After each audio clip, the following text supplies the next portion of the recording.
Arkadaşlar hepinize merhaba. Pazartesi akşamın yapımlar nasıl izlendiler? Şimdi size sırayla yapımların analiz videolarını çekiyorum.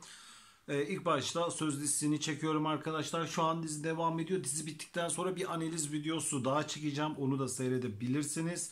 Ve söz şu an yeni bölümünde nasıl gidiyor? Hemen analiz bilgisine geçeyim. Arkadaşlar şöyle söyleyeyim. Söz geçen hafta özette ve yeni bölümde çok iyi bir şekilde başlamıştı. Ve seyirci gelişi çok hızlıydı arkadaşlar. Bazen analiz yaparken geçen hafta wow müthiş derecede seyirci çekiyor dediğim çok olmuştu. Ama bu hafta bu olay yok arkadaşlar. Evet, yine genel olarak söz güzel gidiyor. Yine genel olarak seyirci ilgisini çekiyor ama son bölümünde şu an çektiği seyirci kitlesini çekemiyor arkadaşlar. Tabi dediğim gibi şu an dizi daha devam ediyor. Birazdan izlenme oranlarında artışa geçebilir veya geçmeyebilir. Onu ben de sizin gibi tam olarak bilmiyorum. Birazdan dediğim gibi analizleri yaptıktan sonra genel analiz videosunda bu bilgileri de sizinle paylaşacağım.